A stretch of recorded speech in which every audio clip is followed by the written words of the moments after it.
Hey,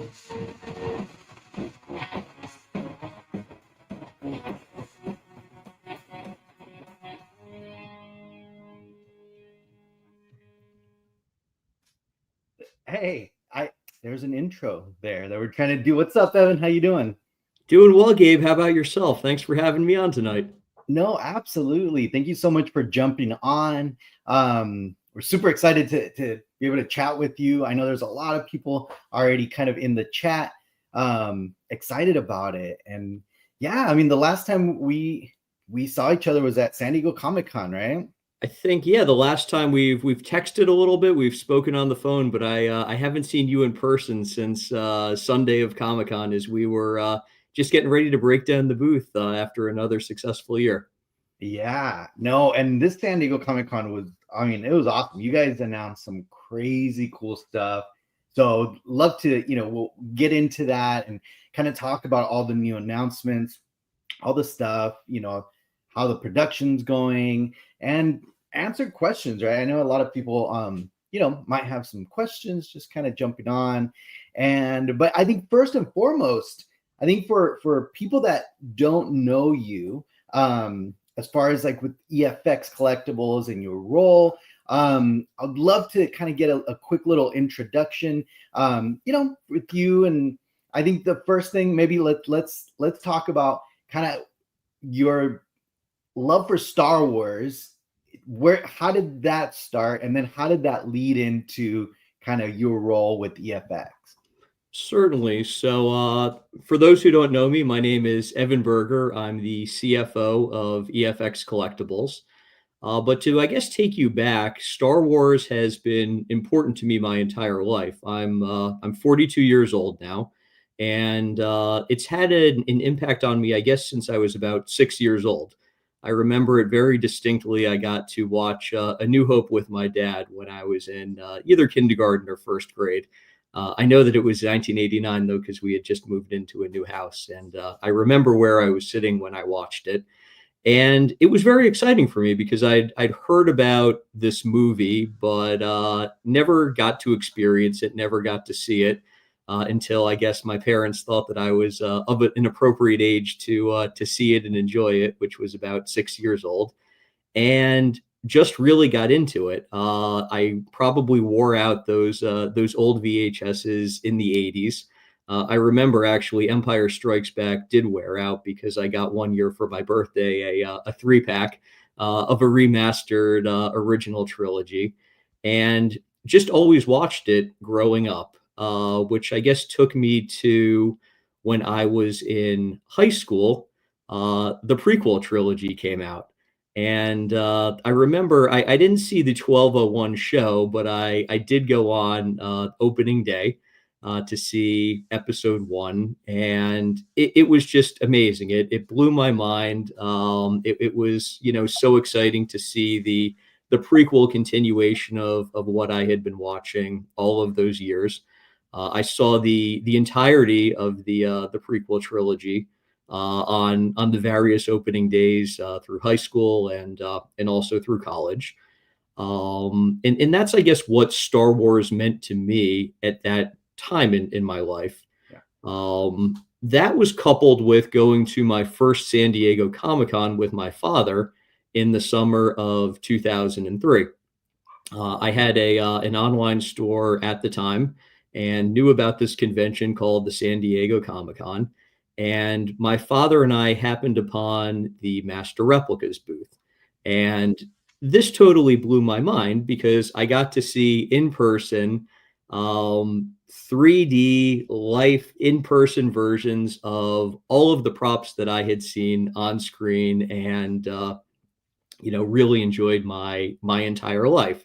I remember having a lightsaber duel because they allowed you to have lightsaber duels with their FX sabers at the time. And I feel that the majority of that Comic-Con was spent either in or around the Master Replicas booth. And since I had this online store, I actually became an authorized retailer of Master Replicas products in those days. Yeah. I was in college at the time in 2003 and ran an online store.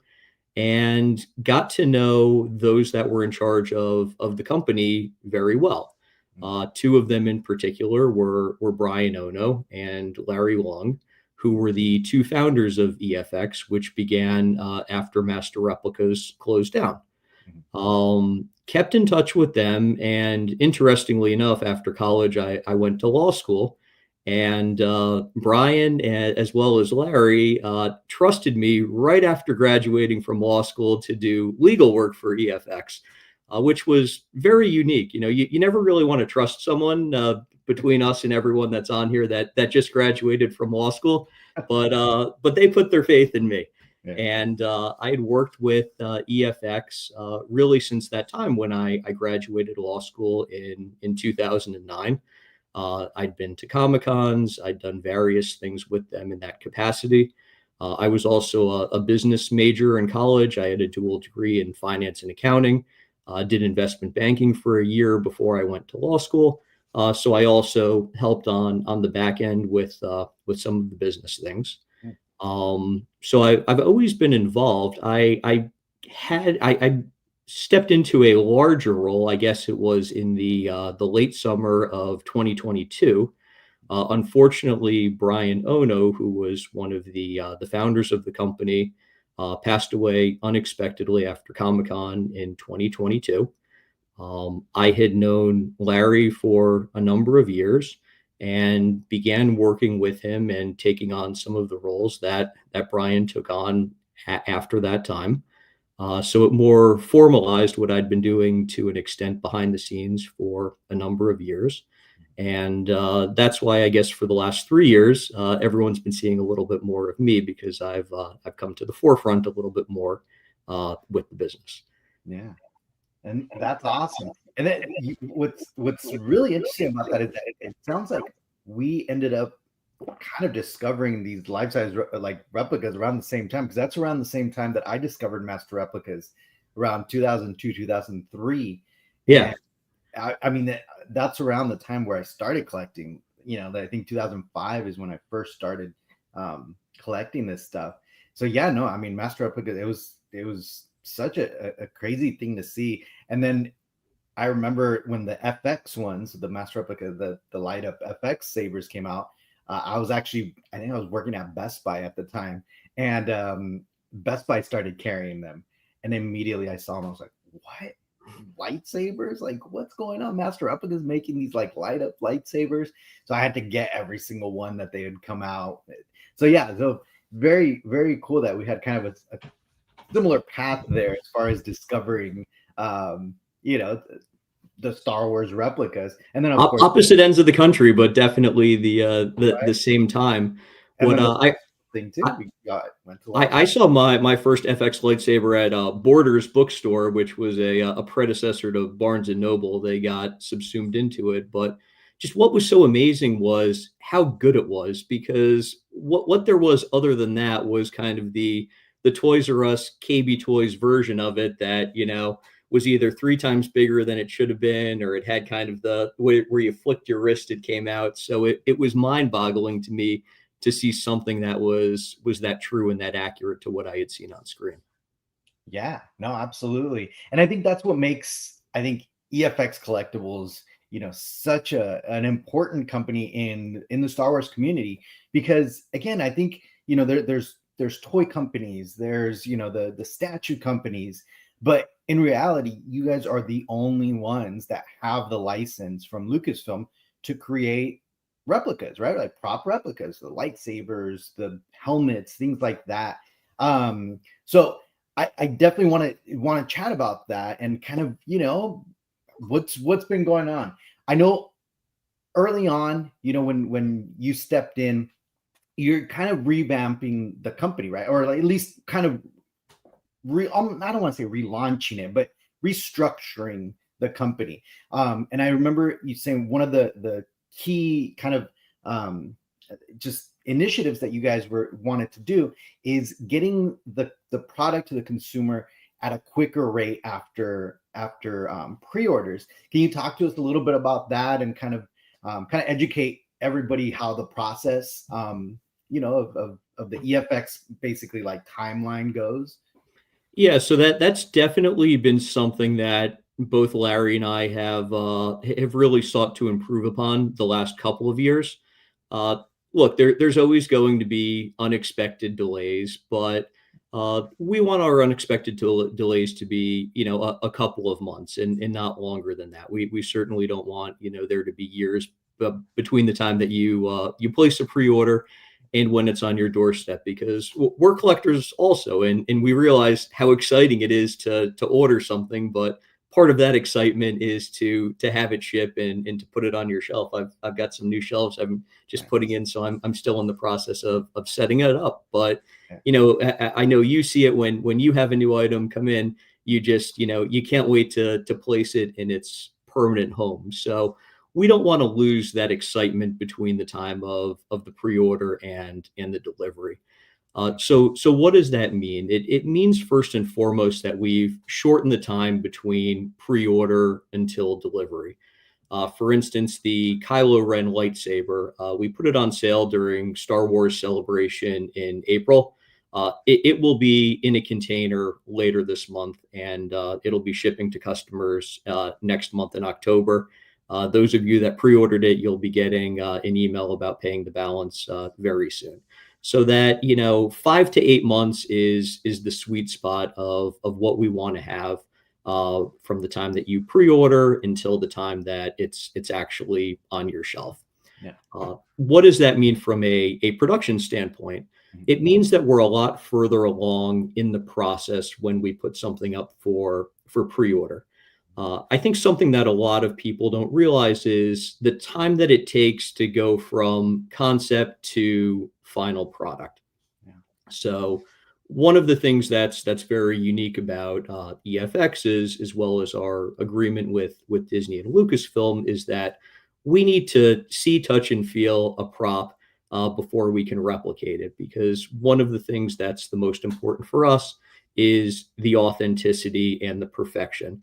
Our goal is, if you put our product next to the one that was shown on screen, you closed your eyes and you shuffled them around, that you wouldn't be able to know which one was the original and which one is the EFX. So step one in the process is the idea to come up with an item. After that, we have to schedule a time to view the item. Sometimes we can't do that because it might be on display somewhere else. Part of that process is when we take a 3D scan of the item. We take measurements with regular tape measures. We use calipers. We do Pantone color matching. We take thousands of photographs. We make sure that every angle of the prop is covered. From there, we have to clean up the 3D scan. We have to compare the scan to our measurements, because a 3D scan is not always perfect, which is why we measure in multiple ways. We then typically, and this has changed a little bit over the years, we'll do a 3D print for our first prototype, just to see the product. And then to start working on color matching and the paint job to send it to the artist along with the photographs that we took to get a perfect paint master. From there, we need to order tooling, and it needs to go through the production process.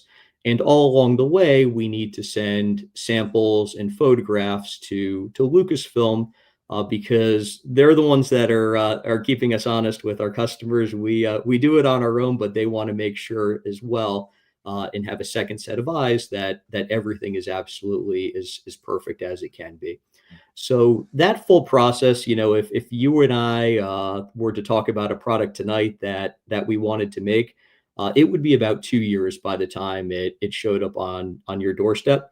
So it's a lengthy process, and there are delays within the process.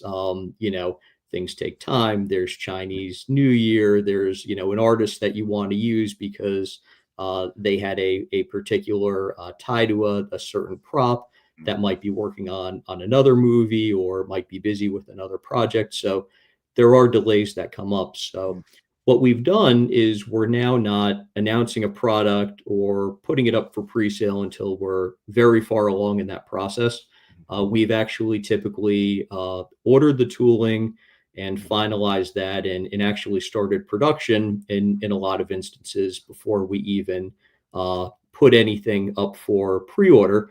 And what that allows is a shorter time frame in a shorter window from the time that you get the email about the new item that's going up on sale and you have it on your doorstep.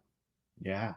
Yeah, I mean, and that's the thing a lot of people don't realize, all the back end stuff that needs to happen before you even announce it, right? Before we even get to San Diego Comic-Con, right? To announce like what's coming up in the next year or so, like, I mean, all that had to already have happened, right? Already approved by Lucasfilm most of the time, right? Like scanned everything. You already kind of have the tooling kind of in the works with the manufacturing. And then you guys also added an extra layer in recent runs, which are sometimes you guys do a signature edition. So that could also create, sometimes slight delays, right? Depending on the talent, if they're able to do the signings, if they're available, or when are they available, right? Yeah, and that's been an interesting nuance recently. We've listened to our customers and listened to our fans, and everyone seems excited about adding the signature onto an item when appropriate. So what we've been trying to do is to give our customers and our fans the signature option when available and when appropriate. Right. However, that does create a whole separate timeline. You have to reach out to the talents. They usually have a manager that works on these types of things. There's a negotiation process on the pricing. Some of them have either a financial minimum or a minimum number of signatures that you have to do. There's some back and forth. We have to print the plaques. We have to have the plaques approved in advance. We have to ship them here. But what then happens is, these are all working actors and actresses that are doing these signatures. So they have other obligations and they're not necessarily in LA or in New York. They might be shooting halfway across the world or, have three things going on. So if I came to an agreement with a certain, talent today, it might be January or February before I could schedule a 2-hour window to meet, at an office building or at a hotel and have the signatures actually take place. And then there's things that happen, during the course of it. Someone smears a signature, they get scratched, one gets dropped. So, we need to have, extras, and it's we're learning. We're getting the process moving along a lot better than we were in the beginning. It's something that we are going to continue to offer when available and when appropriate. And it's something that's very exciting to us because there's a split amongst our fan base, and about half of our customers are really excited about having the signature. Because it's another tie to the film that they otherwise wouldn't have. And others just love the prop for being the prop and don't place an emphasis on that. So we try to offer both options when we can. Yeah. And you guys have actually done a really, really good job at listening to the collectors and listening to the clients. You guys have done that multiple times. I mean, just even on the ATST alone, right? I know you guys we're planning on doing like the wooden base, and that was going to be it. You're going to do the ILM, archives base, which again, for some collectors like myself, I appreciate that. Like I want it to look like it looks like in the archives, but then I also understand the other side of the collectors because I'm also at the same time that type of collector where I want everything symmetrical. I want everything to kind of uniform. And I know you guys kind of swap that and are now giving that option possibly, right? With the wooden base.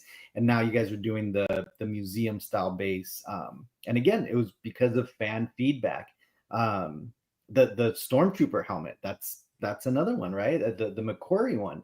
That right there. I mean, I know when you guys first announced it, there was some light weathering on it, and a lot of fans were like, "Hey, we want a clean one." and you guys listened, and you guys offered now a clean one, which is still available right now for pre-order, right? So it's actually currently sold out. It's sold. We had one weathered version up earlier. I don't know if someone grabbed it. If Yeah. not, that's the tip, is that I think Very good. there's one due to a swap. Yeah. But yes, we are listening to everybody. Those are two examples. There have been a few others in the last couple of years. Mhm. Um, our fans are very enthusiastic. The ATST base was, I think, one example of that. The people that wanted the wooden base really wanted the wooden base, Mhm. and everyone else really didn't want the wooden base. Yeah. We found it a little bit with the concept stormtrooper helmet as well. And what we did with that, we originally had it as strictly the weathered version. It was the only option that we intended to have.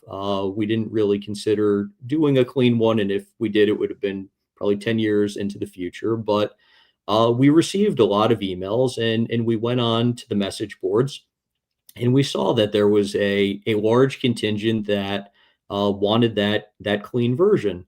So we spoke internally, we spoke with Lucasfilm, and decided that we wanted to give all of our customers that option. So what we did was, anyone that ordered a weathered one, we wrote them an email, gave them 10 days to decide. If we didn't hear from them, they would, by default, continue with the weathered version. And if they wanted to switch it to the clean version, we allowed that. And we had a small number of clean ones left over that we put up on our website, and they sold relatively quickly. So we are listening. Look, we can't take a vote on every item that we make. I will tell you that myself and Larry, we do read the various message boards and Facebook groups. I'm on there. I honestly lurk and don't really post much, but I do read what everyone says, and we are listening. We're not going to be able to make every product by a vote, but when there's an overwhelming majority on something, such as the base, and it ended up, we originally had announced 400 of the weathered concept helmets. We ended up doing 450 total, of which there's going to be a limited edition of 200 for the clean and 250 for the weathered. So it came out that a little less than half preferred the clean look. Yeah. Some people ordered both. But when there is kind of that 50-50 split, it makes sense to allow people to get the item that they want, because we understand that space is limited on your shelf.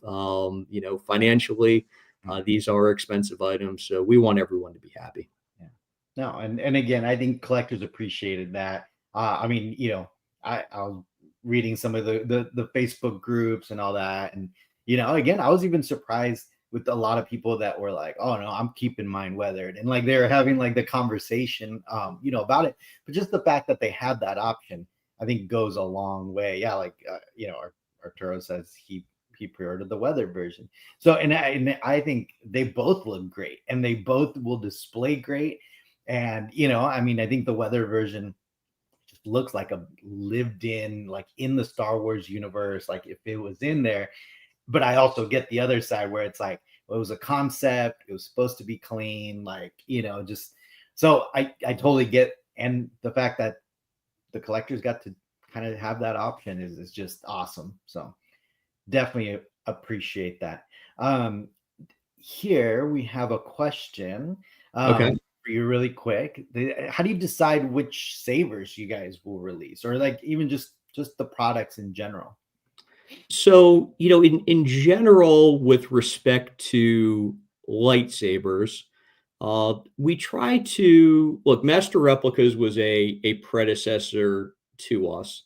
So while there may be instances where there would be a release of an item that Master Replicas did, we try to only do it in a way that we can improve upon it.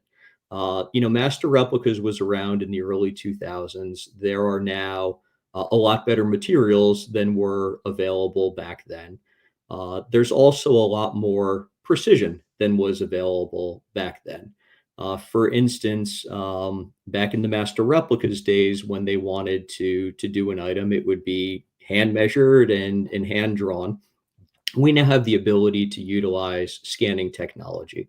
So if there's the ability to improve upon something and make it more accurate, that would be our first choice rather than re-releasing something, for the sake of having an updated version of it. We may do it at some point, but there's plenty of stuff out there in the meantime that we can give people the opportunity to collect something that there might not be a licensed version of. Yeah. With respect to signature editions, for instance, Ewan McGregor, there was never a signature edition in the master replicas days. So we did a signature version when we did the Obi-Wan last year, which was very popular. Oh yeah, that's sold out in like second, right? It, it was a record for us. There's been some debate of if it was 3 minutes or 4 minutes. I think it was closer to 3, but our website, I think it's the closest that I've seen it coming to crashing. Sorry to those who didn't have the opportunity to get one. Yeah. But it definitely showed us that there was a desire out there for Ewan McGregor and for that lightsaber in particular. Yeah, I mean that release threw me back to like those early 2000 days where people were like on it like right before, because they knew you got to jump in there to either get a low edition or just even to get one, because things would sell out really quick. So it's really cool to see that and see it in real time, and kind of be able to relive kind of those moments, right, of the collecting excitement. It was definitely, very, very cool, very surreal, and surprising for us how quickly it sold out. We like the idea that, it was such a popular item. We do feel bad though, because we know if it sold 200 within 3 minutes, that, there's probably 50 to 100 people that really wanted one that weren't able to get one. We had obviously the limited edition version. So, we're trying to, figure out sort of that sweet spot of allowing everyone to get one, to have, sellouts within a couple of days or maybe a week. While it is cool to sell out within seconds or minutes, we don't want anyone to feel empty-handed, because, at the end of the day, we really do want everyone to get the item that they want. We don't want it to feel like a contest, so to speak. Yeah. No, but it is fun. The chase is fun. It is, and that's just part of being a collector, right? It comes with the territory. So we have a bunch of questions that are popping up. Some of them I'm going to save kind of towards the end. Some of them I think we can address right now, but I definitely wanted to go over kind of the latest announcements from San Diego Comic-Con, because I think those are kind of the more and I know you said during Comic-Con that there's actually a lot more in development, obviously, that you guys are working on, which for everybody, that's not we're probably not going to talk about those. I mean, unless Evan just I mean, I don't know. We'll see how it goes. The key is that we kind of going back to what I said earlier, we want people to be excited about items that are in sort of the near future. Yeah. So everything that we showed in San Diego in 2024 on the panel had either been released or was available for pre-order. I think with maybe one exception by Comic-Con 2025. We're hoping for something similar between Comic-Con 2025 and in 2026. Yeah. Our goal is to come out with, somewhere between 8 and 12 new items a year, probably starting within the next year or so. Yeah. So that's the goal. We're certainly ramping up, but we're doing it in a cautious way. Yeah, totally. Yeah. So some of these questions are specifically about certain lines and certain products, which again, we'll talk about that when we're going through it. Yeah.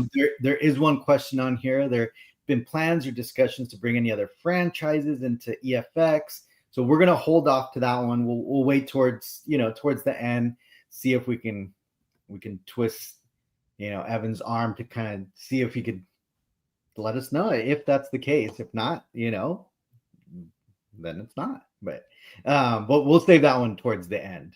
Sounds good. Let's see really quick the shipping. So we'll talk about all that because let's go through those slides and let's go look at kind of the announcements, because it was really exciting to see everything that was coming out. So at San Diego Comic-Con, obviously, if you guys missed it, I streamed it live. It was rough. The stream was a little rough as far as the lighting in that room.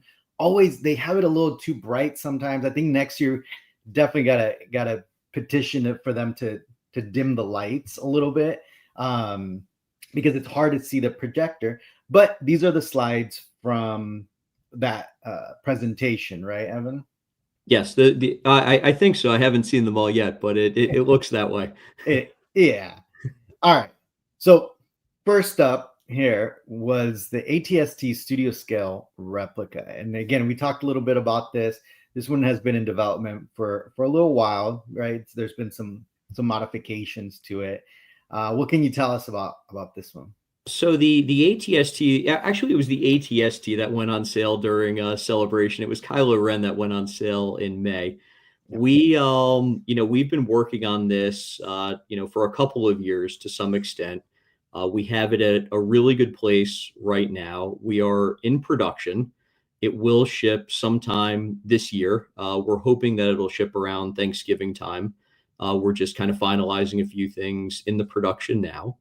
Bill George, who was, one of the artisans with ILM on Return of the Jedi, signed the plaques for these. He is one of the individuals and really the predominant individual who did this scale of model. It's approximately a 14, 15 inch studio scale model. He actually lives in San Diego, so he came by our booth a couple of times since he was attending San Diego Comic-Con. I actually gave him the plaques for the ATST there. He had signed some of them and actually brought them back during the convention. And I was actually shipped the balance of them. I actually received them last week. So this is well into production. Very excited about this. It's turning out phenomenally well. We had a pretty close to final version of it on display in San Diego. We made some minor tweaks since then, but this is just, it's one of our first studio scales that we've done in a while at this scale. We think that it's going to blow people away when they see it, and we're really excited about this being in people's collections later this year. Yeah, no, absolutely. And because the last studio scales that you guys put out was the TIE Fighter and the X-Wing, right? And that was what, 2008, 2009? And Yeah, there's definitely been a gap. I think the TIE Fighter was either 2012 or 2013. There were a few before then. We did the Millennium Falcon scaled version. That's right. There was the mini snowspeeder that we did, which was the Empire crew gift. But as far as let's call it the larger version of the studio scale, this is one of the first ones that we've done in a while. I will say that in addition to what we've announced and what was on display this year in San Diego, we have been working on a lot of other studio scales, and we're hoping to release one or two a year going forward. With respect to timing, and it kind of went back to the lightsaber / product question in general. We're trying to space things out. I mean, we're not going to have a year where there's 6 studio scales that are $1,500 plus. We're going to try to spread it out, various items at various price points, in order to kind of have a smoother flow of items. Man, that's exciting news right there. I mean, that even if you guys just got one out a year, that's huge news for collectors, right? So that's awesome. Okay, so these are kind of ready in production. That you got the signatures. you still think Q4 is still realistic for those to As we sit here today, yes. nice, awesome. There you go, guys. All Yep. right, let's move on to the Kylo Ren hill, because I know we had a couple questions already in the chat about this one. So Okay. yes, so tell us a little bit about this one, and even if you could even go back and tell us if you have any cool stories about it or anything about the scan or anything that you'd like to mention about it. So this is a lightsaber that I guess we have been working on for since late 2022, early 2023. It's one that we're excited about because there was a release of a Kylo Ren from a different movie from another prop replica company that's no longer around, but they released a very small number of them. I've heard stories that it's 25. I've heard stories that it's 50. But people were very excited about it, and we always felt that there was a gap in the collecting community because there weren't as many out there as probably could have been, because production sort of halted midway. Yeah. We decided to do a version that was slightly different than that one. There were three different hero versions of the Kylo Ren lightsaber across the movies. We chose this one. We thought it was a really good looking one. When we took the photographs and the scans, we thought it turned out really well. It's taken a while to do. There's a lot of smaller parts that require a lot of care and a lot of machining and have a lot of detail, which is never easy. The the hilt itself, if you look in it and you look in the crevices, there is a lot of detail that is difficult to replicate. The heat marks and the burn marks, that takes a lot of time to get accurate and to get perfect. This version is changed slightly from what the final version looks like, because the perfect spray is always a work in progress.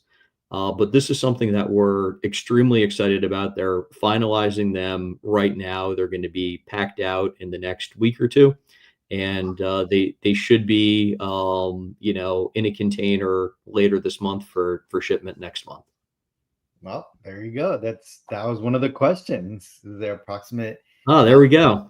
Oh yeah, there you go. It's coming real soon, and that's really cool. And I really like the base. I like how it's uniform, right? The base is similar to that museum style base that you guys are known for. Just do so well. And yeah, and it's honestly it's a beautiful lightsaber. I do have one of those, the ones from the other company that went under, and I could tell you, I mean, yeah, the intricacies of those just little pieces that are in there, it's just like, it's crazy. There's a lot of little details and pieces. So I can imagine, having to do all those. And is it going to be, obviously some of it's machined, right? Like it's going to be metallic, some parts, or all of it? Yeah, there's machining, there's metallic. It's going to be, exactly as it was on screen, but it's the problem is you can't even say it's 4 or 5 different colors, because the way that the brushing works, there's fades, and it's sort of difficult to precisely say the number of colors on a particular prop. But it's going to be highly detailed. I don't know if people that are watching had the opportunity to see it either in Japan or in San Diego, but it looks great in person. Oh yeah, yeah. Oh yeah. I tell you guys, I've seen it both at both those places, and yeah, it looks great. And yeah, if you guys want to see some close up videos and stuff, you could always go check my.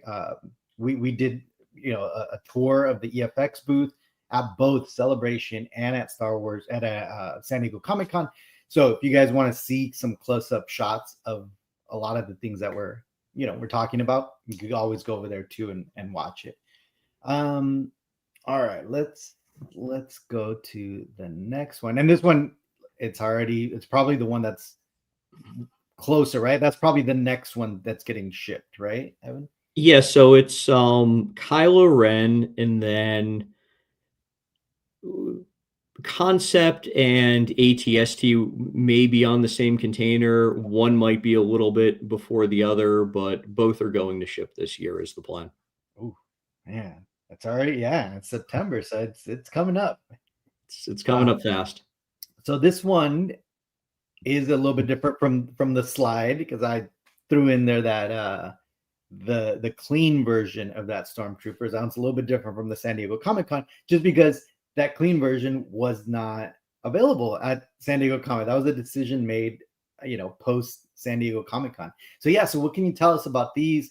Just, even because I know these have been around. I remember seeing an early concept, right? EFX had already started developing it a while back. I mean, I remember seeing it probably 2014, 15, something like that, right? So I think people immediately fell in love with it, especially the people that own the McQuarrie Darth Vader helmet, right? They're like, we want the Stormtrooper, we want the Boba Fett, right? I think someone already commented that. Are you guys gonna do the Boba Fett? We've gotten emails, we've gotten Instagram messages. It's definitely something that people are interested in. Yeah. This is something that's been in the works to some extent since I guess probably around 2014 or 2015 was the first time it was shown. I believe it was shown at New York Comic Con for the first time. The version that we had was a little bit different. It had an extended black neck piece that went down. We decided to not include the neck piece. We thought that this was a little bit more consistent with the helmets that we produce. You can see some of them behind me. I've got new shelves, so I'm working on putting those together.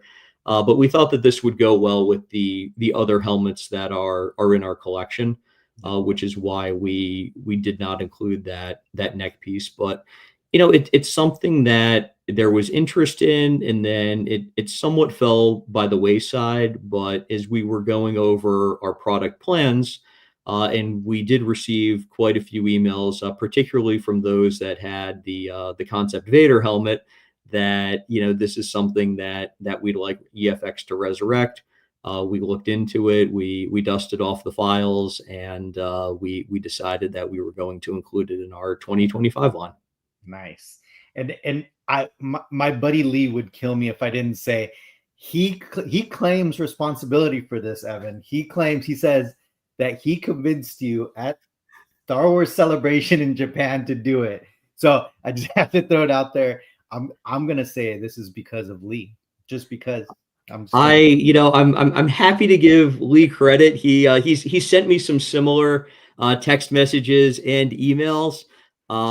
It was in the works prior to that. Lee, I wish that it was so fast that we could talk in April and that I'd have a prototype and an on sale by July. But you certainly solidified that there was a market out there for that. There you go, Lee. See. But no, but again, this is really cool that you guys ended up doing the two different versions.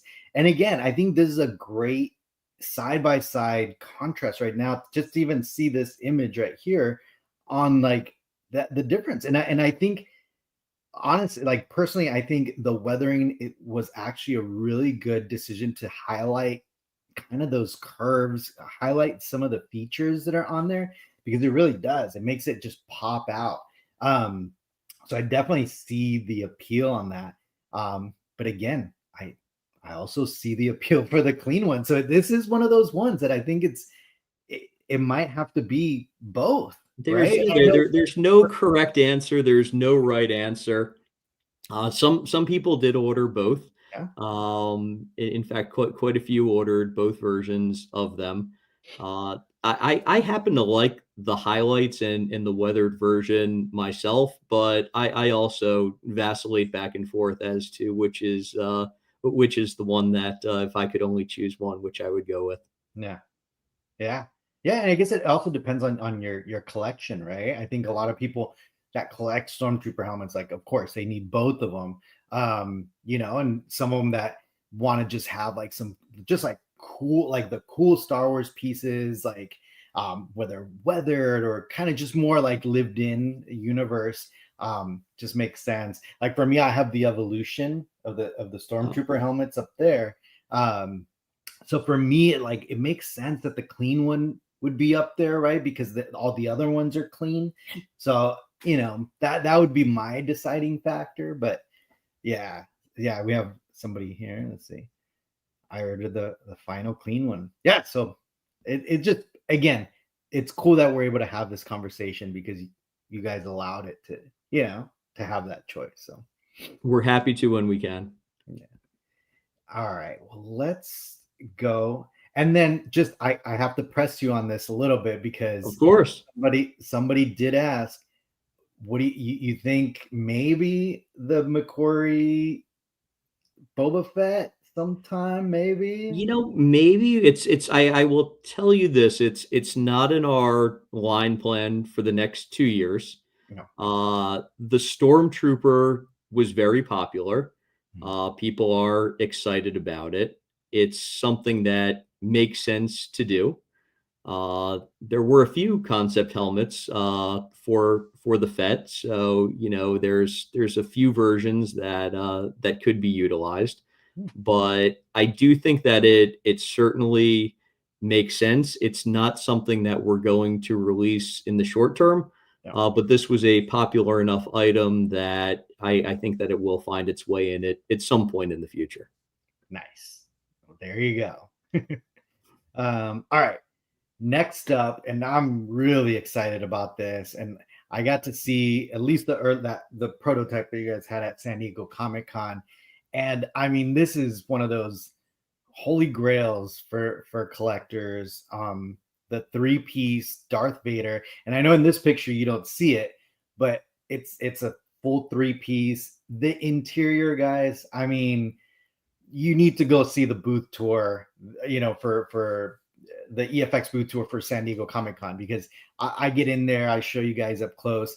It is just beautiful. And then the fact, like, I was already just totally, just my mind was blown how cool it was.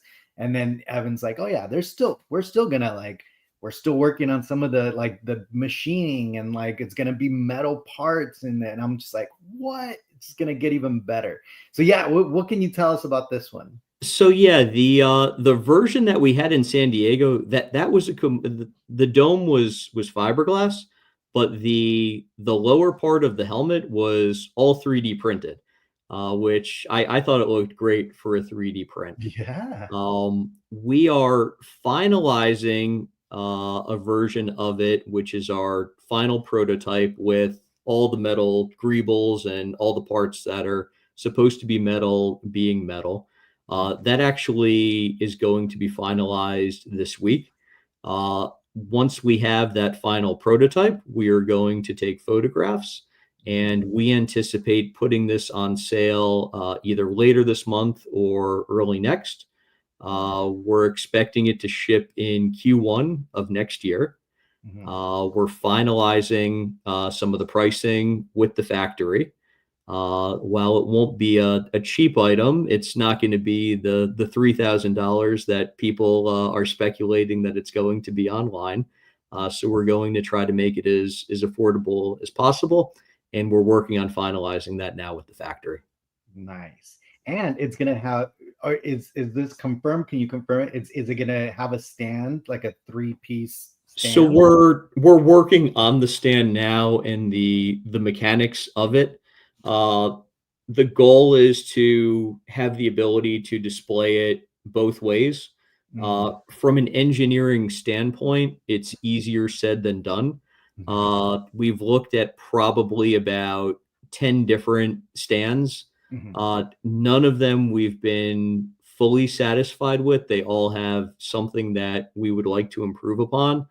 We're committed to finding that perfect solution or near perfect solution. We're not there yet, but the goal is going to be so that it can be displayed that way. Man, that's awesome. Yeah. And again, I love the attention to detail, obviously, on this. Like even like the grills, like in the eyes, like that, and even the one you guys had at San Diego Comic Con, I mean, that already looked great. You could already see like the little honeycomb grills, right? Like on the eyes. Yeah. It's amazing So what 3D printing can do. yeah, it's insane. But so, and really quick, so this was scanned, it was digitally scanned at the Yeah, so arc. this was digitally scanned from the original. Mhm. Um, we actually, for the dome, worked off of a mold, Mm. which is something that we don't get to do very often, but we had access to a mold, which we were happy about. Yeah. For the lower part, we I think on three separate trips. Mm. We scanned, we photographed, and we measured what we were finding. Since there are so many unique and small parts, Mhm. that once we started on production, we had questions. So Mm. on a subsequent trip, we would do further research, and by the third trip, we were able to get all the information that we needed, so that everything is perfect to the original version. I mean, hey, look, if it got me back into the archives at Skywalker Ranch, I would be going back to verify every little piece. Every day. Right? Like, wait a second, I think something else. Let's go back. Let's just go check it out one more time. It's a good reason to double and triple check, right? Exactly. But very cool. So you're thinking later this month or maybe early Yeah, next month? possibly, either later this month or early October. And it'll ship Q1 of next year. Okay. Are we thinking, and because I know we have a question here, is there even a rough, like, you don't have to say exactly, but are you already thinking it's going to be a larger edition, or kind of keeping it, or you're just kind of been It'll be under 500. I don't oh, have the exact number, but we want to keep it limited. limited? It doesn't. I don't know that it's something that we would want a larger edition size than that. We want the people that really want it to be able to get it, Mhm. but we also want to have it limited as well. Yeah, no, that's great. Yeah, I'm super excited about this one. This is such a cool piece. All right, let's see what else. Oh, yeah, the Interceptor. So Also, that's we got to see the 3D print, right? At Yes, so that was, we were a little torn on whether or not to show it. It was uh an early 3D print. It was unpainted, and one of the wings warped a little bit. I think in customs it must have been put next to something that was a little hot. mm, But we decided to show it because we were happy with how it came out. We wanted to show people also a little bit about the process, that this is what an early prototype looks like, that things don't come out perfectly, that we could show people, the detail of it while it was still an early version of it. And we're pretty excited about this. It was something that we scanned probably about 2 years ago. wow. We did subsequent research on it. Mhm. There are a lot of details, particularly in the cockpit ball, Mhm. that we wanted to ensure are correct, which we're getting there now. And I don't exactly know when this one is going to go on sale. It'll probably be Q2 of next year, possibly Q3. Uh, because again, we want it to be pretty close to production ready when we put it on sale. And, we don't want to put it on sale now and have you wait until the end of 2026 to get it. Yeah, no, totally makes sense. And again, it's just exciting to see you guys get back into the studio scale models. Yeah, because again, there has been a need for those, right? I think in the collecting world, there was, there's that gap there where people were hungry for these studio scale models. And I mean, it's most of those studio scale models end up being people's kind of like centerpieces, right? I mean, like the master replicas Millennium Falcon, right? I mean, that's like one of those pieces. Even the like your guys' TIE fighter and X-Wing. I mean, people are like, that's your grail. That's the centerpiece. So I'm really excited to see you guys get back into that. Absolutely. They're big. You're naturally drawn to them when you see them, and we like them being the focal point of people's collections. And it's going to have light up components, right? Probably a little red It, light. it'll have minor light up components. Yeah, Nice. the LEDs. Cool. All right, let's go to another one. Which, oh my god, this is actually my favorite ship in all of Star Wars. I love the shuttle, the Imperial, Okay.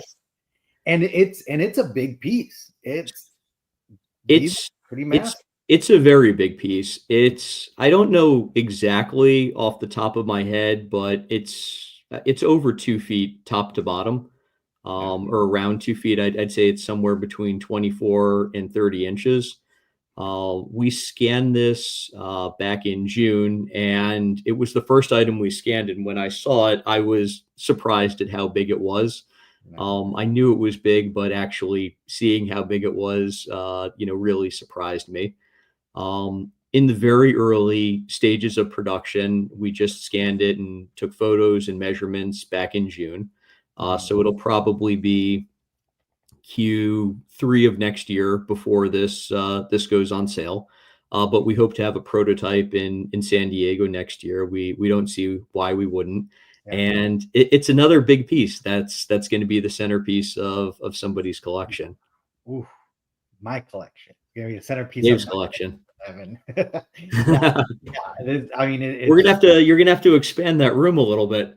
Oh, I am. I'm already. It's already in the works. I've been the last like 6 months. I've been working on a huge upgrade in another other part of the house. So, yeah, stay tuned for that, guys.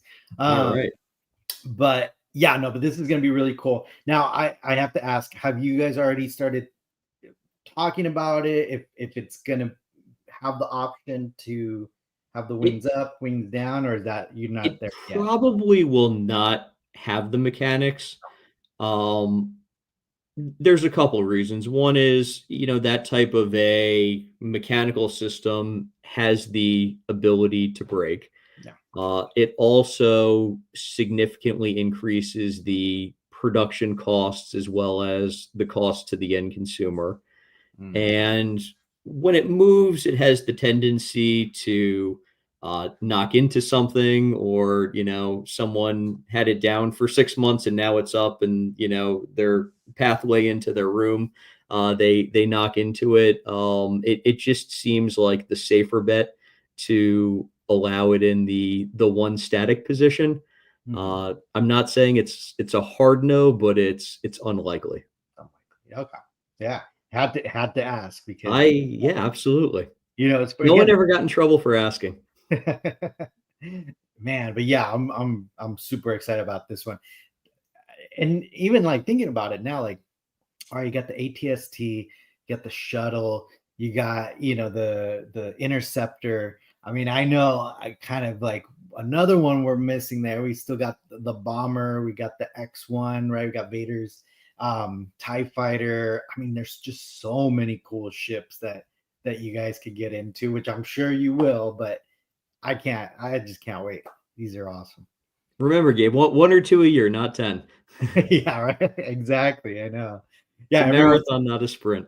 Yeah, everyone's like, yeah, give us time for wallet to recover. Yeah. But man, and space wise too. I mean, yeah, like studio scale, it's a tough collectible because of the space, right? Yeah. Gotta have that real estate. And then this, oh man, and what's funny enough, because a lot of people know that I help review the EFX products. So people are like, oh, like Gabe, like, do you know what they're gonna announce at San Diego Comic-Con and this and that? And I always tell them, like, honestly, I don't even ask, because I want to be as surprised when you guys announce stuff. Like, I don't want to lose that feeling. Like, I want to be part of the crowd that kind of just like, oh my god. And this was one of those items.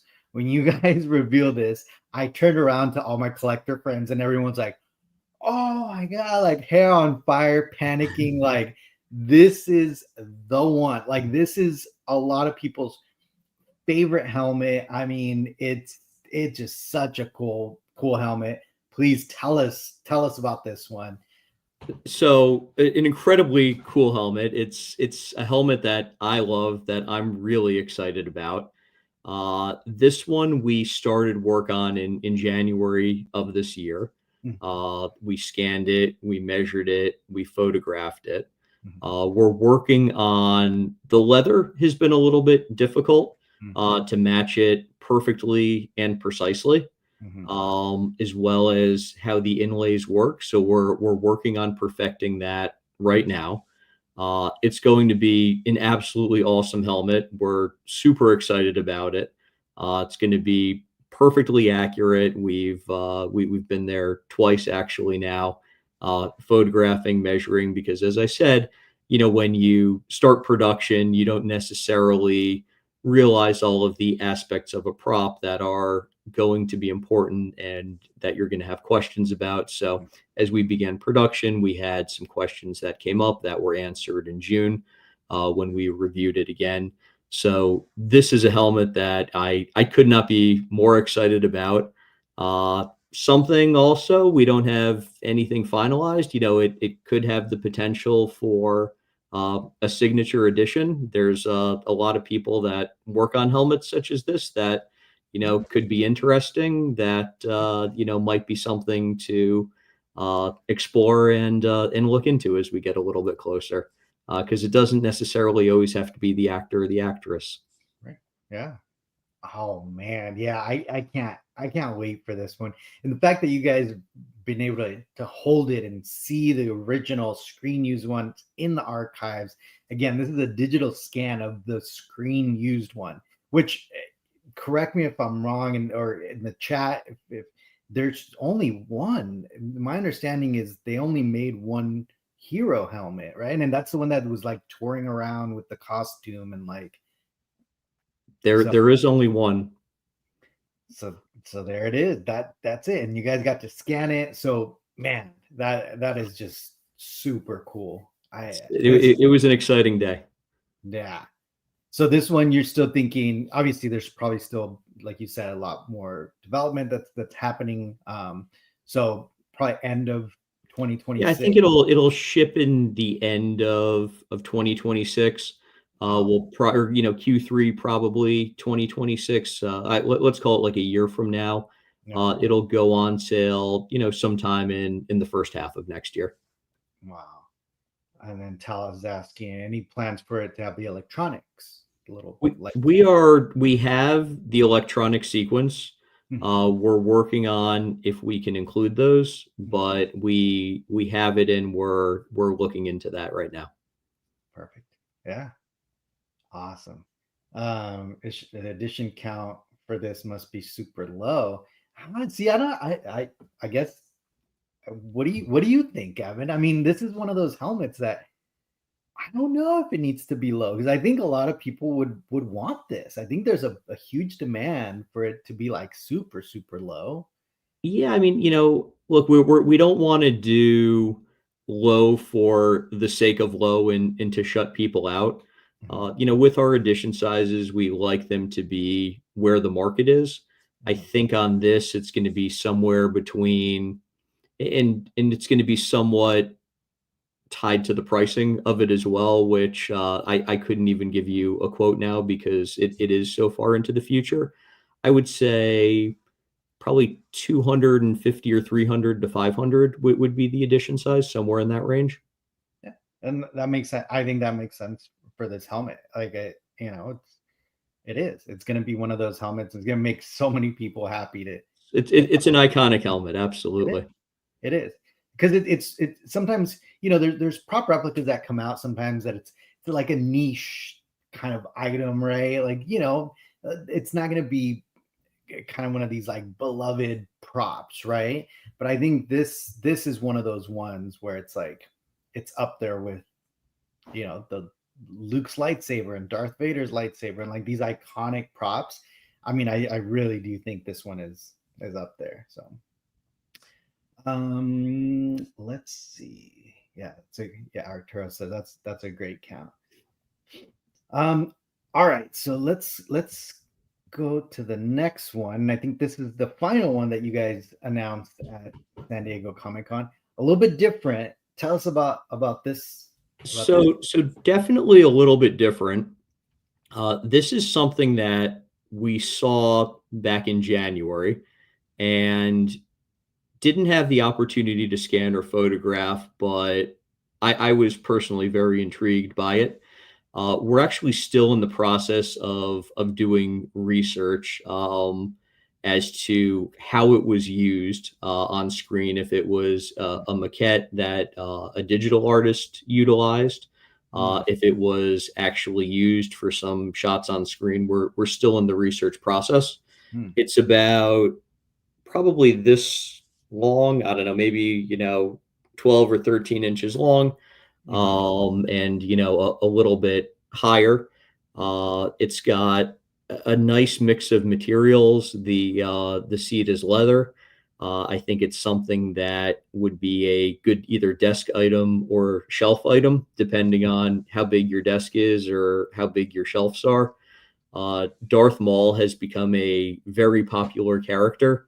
I think always, but in particular in the last 5 years, I think a lot of the prequel collectors have gotten into collecting prop replicas because they saw the movies when they were growing up, and as we kind of went back and did nostalgia during the pandemic, and some of those collectors have better financial resources than they did when they were 10 years old. Right.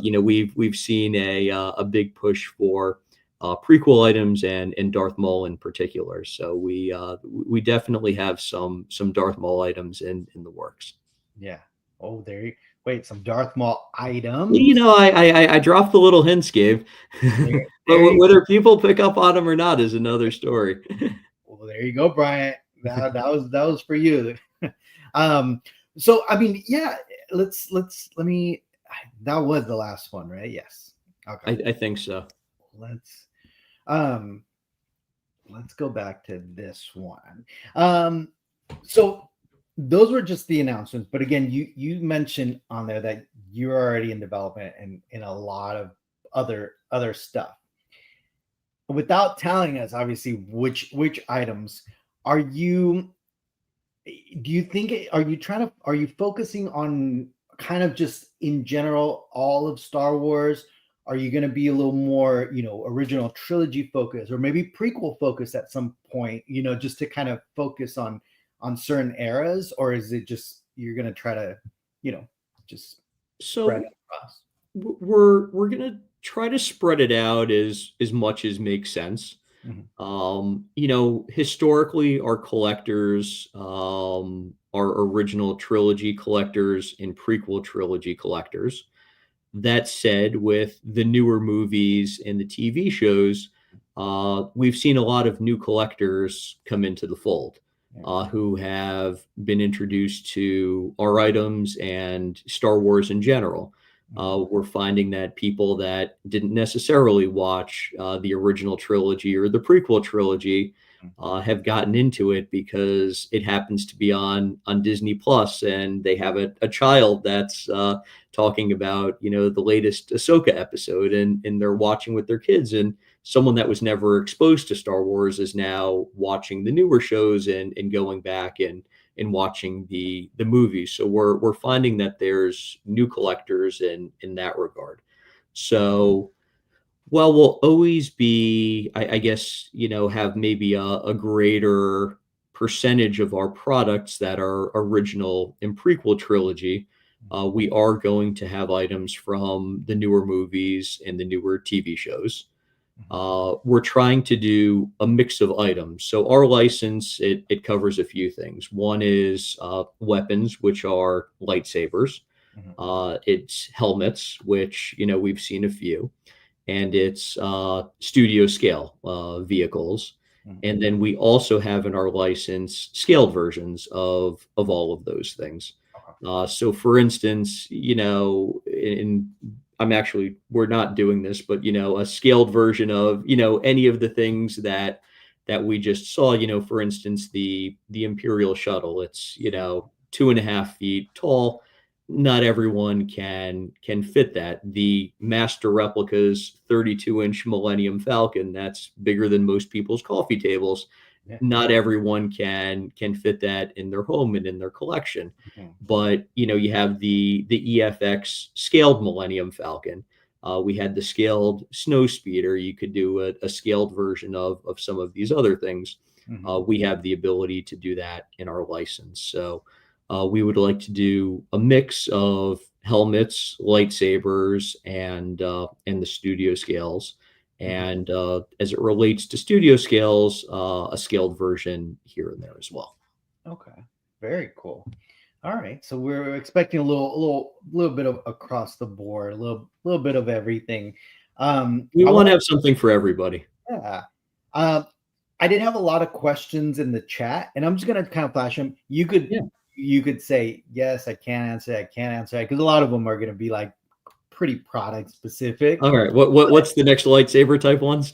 Yeah, yeah. But I think this one's a fun one. This one's a good one. It's specifically for you. Like, what prop replica would you like to see, and whether EFX collectibles might and might not be? Sure. So my favorite ship growing up, and EFX has no plans for this at the moment because we don't currently have a scan of it, is the Darth Vader TIE Advanced. I thought that was the coolest ship when I was growing up. I actually had a model that my dad and I put together with glue and paint Yeah, and decals that I actually had. It was affixed to the ceiling in my bedroom along with a red 5. They were kind of, yeah, going at each other. But that has always been my favorite ship from the movies. yeah. Sadly, we don't have a plan for it at the moment, but if we ever have the opportunity to research it, I can promise you, Marcel, that that will be one that we're doing. There you go. And I think I mean, that once you start getting into the studio scale, I mean, you're eventually gonna get to that one, and you're gonna have to do it. You know. Now, do you know if it's in the archives? Probably It's there. might be. Yeah, it Yeah. should be. Yeah. All right, let's see. Now this one again, I don't know if you can answer that, but a lot of people, right? Because I know mass replicas produced, blasters. Um, EFX. Oh well, I guess besides the biker scout legend, right? I mean that was Yeah. blaster, but So the biker scout I think it's actually right behind me. You can see yeah, right there. that one did have the scout pistol. It is affixed to the base. You cannot take it off of the base, although people have tried. It snaps. Um, at the moment, we are not permitted to replicate blasters or guns. It's something that does change from time to time. It's not to say that we will never produce it. At the moment, we are unable to. However, it is something that changes from time to time, and we never know what the future will hold. Yeah, there you go. This one, the neck portion, you kind of already talked about it, right? That you made a decision that, Yeah, it was just, it looks cool, but it did sort of it did two things. One is it added a layer of bulk to the helmet. It then didn't match with our other helmets as far as height because it would have to be higher up on the stand, yeah, probably 6 or 8 inches. yeah. It also increased the cost significantly Hmm. from a production standpoint, as well as a shipping standpoint, because it would have been extremely oversized and just the cost of materials Yeah. made it go up. As it was, it is an expensive helmet. Mhm. The cost of materials has gone up, and this kind of just put it into a different stratosphere. Yeah. Well, that makes sense. Yeah. Say a race staff would be cool. A race staff. I think that's another one of those, that other company that kind of left in the middle of production. There's a big gap for those. There is a gap. We don't have current plans for it. However, there's maybe aspects of the staff that, could be utilized in other ways. And I think, that question was asked later, so we'll get to that. Possibility to see EFX releasing more lightsabers, previous release. I think we already discussed that. Yeah, maybe we're going to try to do new first, and we may go back after that. Yeah. So Evan mentioned that it was more if they could upgrade it, like if there was an upgrade to it, right? If there's a way to make it better at this point, then right, maybe. But all right, let's see what other ones were on here. Vader, we did that one. Let's see. The guns can make a comeback, yeah. All right, but yeah. So there's still one question here was asking about the Mark Hamill signature editions. Was that I know there was a slight delay on a portion of them. Are those? Yes. So everyone that had paid the balance by the time they started shipping in, I believe it was February or March, has received theirs. There were a slight number of them that were either scratched, or Mark Hamill is a lefty and he's very fast with his signatures. So while we had brought some extra blank plaques to the signing, there was a disproportionate number of plaques where the ink smeared, because as he went left to right, you got either a fingerprint or a handprint, which, it's cool. You have, part of Mark Hamill's, wrist on there. Yeah. But we didn't think that people would be happy receiving a smeared plaque. Yeah. We've been working with him and his team in order to get those plaques replaced. In fact, there's a conference this week, to try to get a more definitive date. It's a small number of them that are outstanding, but we are committed to getting these as soon as possible. We're sorry that it has taken so long for those that weren't in that initial shipment, and we should hopefully have them very soon. Well, and I mean, people got to understand, like Mark's one of those celebrities. It's hard, right? He doesn't sign often anymore. It's hard to kind of pin him down to. Yeah, it's just it sort of needs to be during another time while he's in the mode and he's doing a signing, which is what we're aiming for. Yeah. Cantina Chat says a battle damaged Darth Maul saber to pair with the Obi-Wan. Let's make it happen, EFX. That would be cool. Yeah. Here's the any chance of a Rey graphics, or the Episode 9 Yellow Rey hilt, which kind of looks like the staff. So I don't know. I mean, Yeah, so there's definitely a couple of Rey lightsabers out there. We do have reference for many of them. It's something that we haven't announced yet, but we think that they are iconic and that it would be a good example of a signature series in the future, and that it would make sense to do at some point. Ooh, there you go. That's good to hear. Any items for the 25th anniversary of Return of the Sith, Sidious Signature Edition? We're working on the 25th. We'll probably have one item. We haven't zeroed in on it yet, but there will not for certain, but likely be an anniversary item. I might cry if EFX announced the Legend Edition Boba Fett. Oh man, I know this one. I don't want to make you cry, Tal. I know.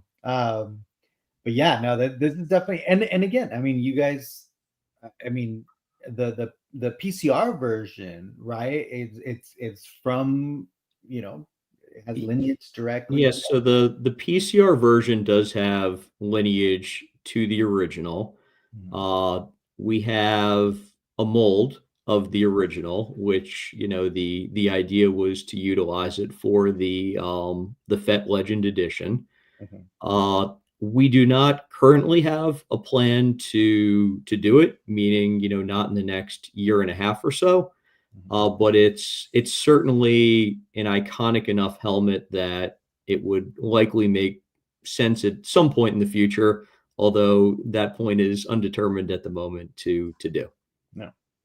So you're gonna, and it's funny because that nobody's mentioned it, but sometimes Tom Spina and Rob from Regal Robot, they go live on Facebook and just do updates, and they have a board, and it's like the secret board, right? It's like with like the upcoming project. I feel like you're gonna need a board now off to the Yeah, left I'm of gonna need I just got these shelves and I'm still setting them up, but maybe next time you have me on, I can just sprinkle random prototypes up there and yeah. we can use that to make our covert announcements. Like let me check the board. Oh, what is that thing in the back? Oh man. Leia's lightsaber. Interesting. Okay. Yeah, I mean, I'm like, yeah, I mean, I guess it was in Yeah, it's in the last movie. I think it would be cool to do. We don't have plans for it at the moment, Mhm. but it could certainly be something. Yeah. Now these two, you guys had prototypes a few years ago at certain convention, right? Yeah, I Is think we there showed them at I think Celebration in 2022 in Anaheim. I believe is where they were. yeah. Um, there was another licensed Dark Trooper that came out subsequent to that, which meant for us that it didn't make as much sense for us to do, because again we don't necessarily want to compete with other licensees on something like a helmet. The 332, we got mixed reviews on it at the convention. There might be a market for it, but we didn't get an overwhelmingly excited response from our customers. Yeah. Yeah, and I guess it makes sense because it's from an animated series. So like, I feel like the EFX collectors tend to like focus on the films. Although I mean you've done animated stuff. Or not animated stuff, but like, oh yeah, you did the Ahsoka saber. Yeah, Not the Rosario Dawson one, but the other one the director's edition. Yeah. edition. Yeah, that one was from Clone Wars. Yeah. Let's see what else. Still happening here about the potential of Ray Signature Edition. That's a grail for him right there.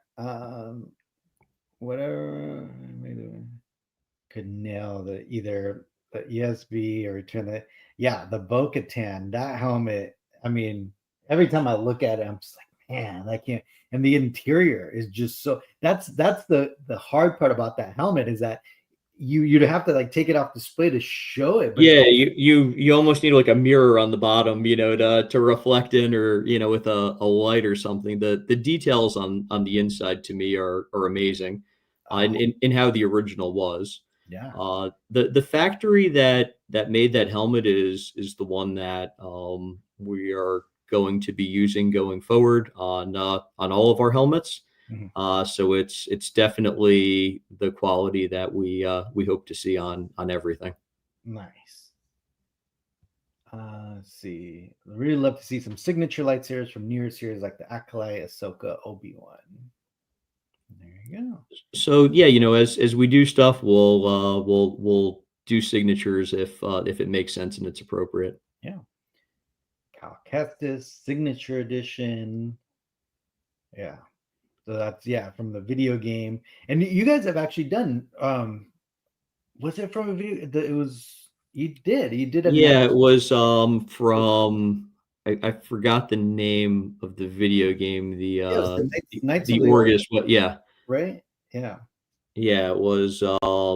We do have video games in our license. Mhm. It's a mix. The video game collectors are a little bit different than the movie collectors, is what we've found. I don't know if it's something that we're going to do again. It's certainly not something that we've ruled out, but it's not at the top of the list either. Bless you. Thank you. Okay, so yeah, they're Augustin. Is that their name? Augustin, yeah. Brian said, got Jango Fett blasters already for the master replicas. Any chance we'll see a Jango Fett helmet? And look, with you guys in the interior of that Bo-Katan helmet, you just have a Boba Fett head in there, or a Jango Fett head in there. Look under. We can do it. Oh man. What else? Any news? There's still plans to release a museum style. Oh, that's a great question. Yes. Well, yeah. Okay, so we currently have on the website the Darth Vader helmet stand for our PCR Darth Vader. Mhm. It is the museum style helmet stand. I would caution people that if they aren't using it for a Darth Vader to wait. We are at some point going to have our standard height helmet stands for really all of our other helmets available. We do have Vader up on our website now. Mhm. To the extent that you're interested in that one, but yes, I don't have an exact date, but we will have it. No. Yeah, so I have the Legend edition Vader helmet, and that one obviously came with the big, with the big base, and I ended up just putting it on another EFX helmet. So I actually have the shorter EFX helmet, just so it fits in the stand. Oh, I got it. Yeah, I got to get that one. Although I wonder how much height it's going to add to that, if it's going to I fit in. think I don't have the measurements. I think it's an extra 2 and change, maybe 3 inches. Is there a rough timeline when we'll see the next Hilt pre-order? We'll have a hilt up for pre-order this year. Yeah, this year. Yep. Okay. Yeah. Django with signature. There you go. A lot of Django fans in the chat. Oh, I mean I'm telling you, the prequels right now are that's where all a lot of the fans are right now. A lot of the prequel stuff. It makes sense, like you said. It's the generation that grew up with them. A lot of them are of that age, right? Like, I think we're already in our 20s when the prequels came out, right? So we're like, or at least adult, pretty Yeah, I was high school. I could drive. yeah, I was in high school too. Now that I think about it, I was in 20. I was like, making myself older than I need to be. But yeah, but you're right. A lot of the kids that were 10, 8, the prime age for Star Wars are now into collecting. So yeah, prequel love right now. There you go. Qui-Gon Jinn would be especially dope, especially since we already got one for our one. There you go. It's a tough signature to get. Yeah, I bet. Grievous saber. Oh, does he have his own saber? I didn't even know he had his own saber. But Grievous, yeah, General Grievous. Well, cool. All right, guys. Well, I don't want to hold up Evan, all night, because I'm sure we could sit here and just kind of drill him and ask him all these This is questions. fun, even on East Coast time. Yeah, there you go. So, but no, Evan, thank you so much for jumping on and again, answering the questions from the community. I think it's definitely, there's a lot of people that support EFX and have supported them throughout the years, and it's really cool to have yourself and Larry, and just being so open and just so just open to the fans, and then listening to them, and taking in consideration what they're saying. So that really goes a long way, and I know I appreciate it, and I know I could speak for all the collectors out there that we really do appreciate that. We're trying our best. We like to communicate. I'm on a lot of the forums. If you see I'm a member, I'm probably reading it anyway, but feel free to tag me. I won't necessarily answer your question, but I'll certainly take it into account. And if there's a reason, if there's an instance where I don't answer something, it's not necessarily because I don't want to, but that there's outside factors that preclude me from doing so. But thank you again, Gabe. You did skip over though. There was a question earlier that you skipped over about other licenses that. I did. I was saving it for the end, and thank you for bringing that up. Let me pull that up because somebody asked early on if there was any chance that you guys would pick up any additional licenses for franchises. And I know EFX has had a long tradition of having multiple franchises. It wasn't always just Star Wars. You guys have had Marvel, Back to the Future at one point. Like there's Actually, Tron at one point as well. yeah, there's a bunch of them. So with that being said, is there any future potential other franchises, other licenses that you guys might be picking up? Well, the answer to that is yes. Harry Potter is difficult. Those are typically in the Universal parks. Mhm. Indiana Jones, our good friends at Regal Robot, have that license. So if you don't know of Regal Robot, you should check them out.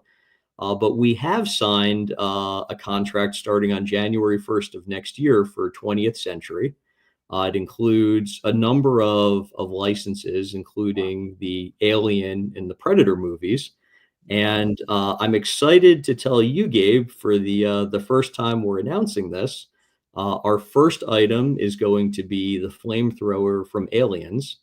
It is going to be a signature edition, and I just received back the Sigourney Weaver plaques this week, so I'm covering part of it, but You already I'm not have really them. doing it justice here with the lighting in the room. But we have those plaques in place.